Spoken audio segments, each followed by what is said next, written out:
Hi, I'm Bill, and welcome to episode number 7 of the Paddle Tap Podcast.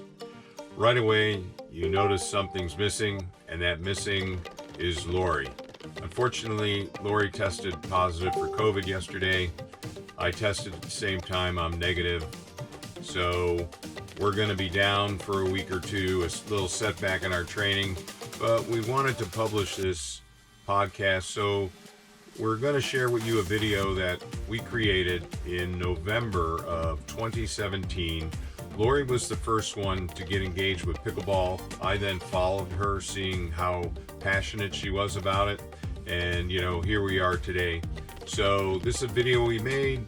It was part of our Porch Talk series from that era. Hope you enjoy it. If you do, leave a comment, give it a thumbs up, like, share, and subscribe. And I'll be back after the video to close things out.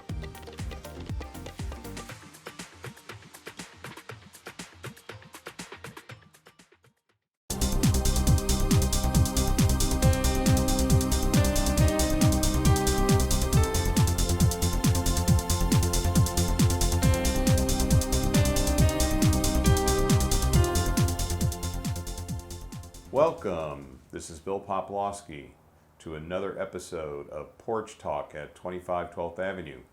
We're very fortunate to have Laurel J. Chase with us again. We've got a lot of great feedback on her first video around fly fishing and fishing in general, her experiences. So Laurel's here today to talk about another topic. So Laurel, what is it that you're going to talk about today? Today I'm going to talk about pickleball and why it is such an addictive game. Okay, go for it. Well, there's many reasons why I like pickleball, but one of them is that you can have fun the first time you go out playing. It's a racket sport like tennis, but the ball is like a wiffle ball. And it's very easy to return. It's a bright color, so you can see it easily against the court. And the initial experience is just by what they call dinking the ball, which is a very easy ball over the net. And you can just really have a good time even the first time you're playing. The court is about 3/4 the size of a tennis court. And so the court coverage isn't as great as in tennis.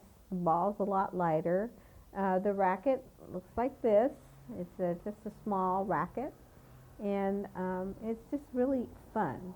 Another reason is it burns a lot of calories. I really found out that you can really sweat and burn about 200 calories during a casual game of pickleball in probably less than an hour. And another reason it's fun is that it's social. I've made a lot of friends playing pickleball. We meet several times a week, play for a couple hours, and the games are short, so you can sit on a bench watching the other players play, and you just talk about whatever you want. You have lots of social time during pickleball.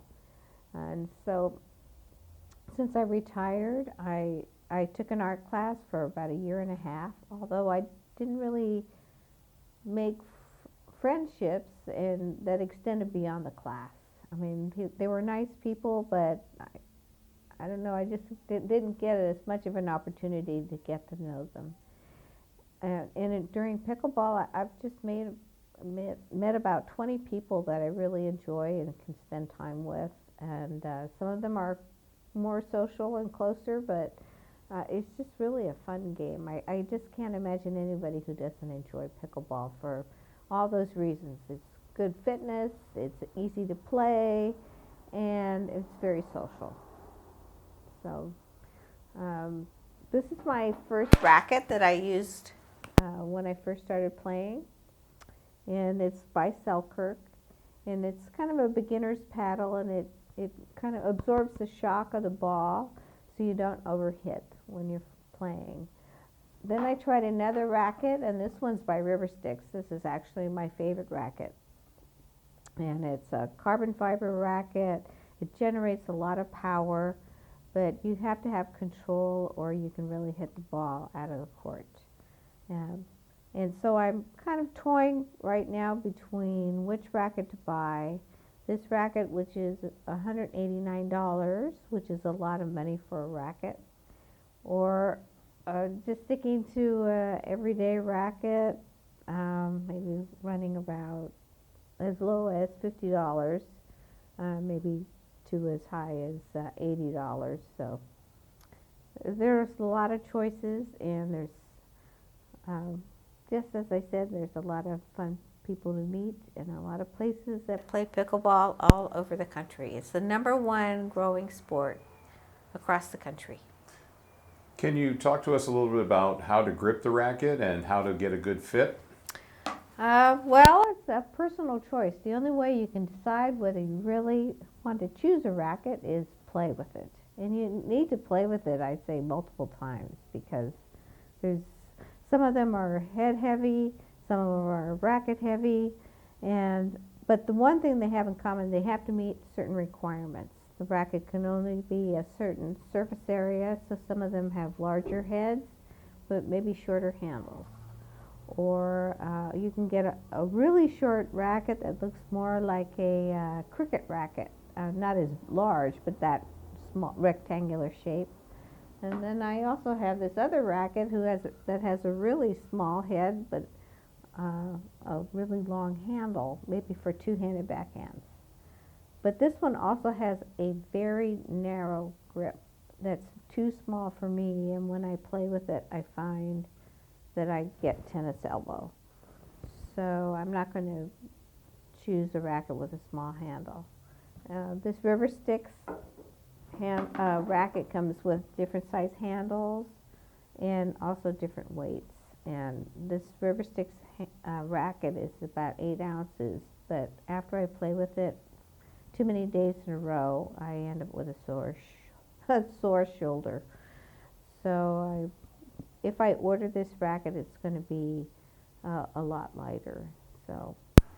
Okay, well, thank you so much for taking some time with us today. We look forward to hearing some more about maybe how a person could get started, where they might go. But Laurel J. Chase, thank you for another sit down with Porch Talk at 2512. Thank you for inviting me. You're welcome. Live from 2512, only recorded. Thank you.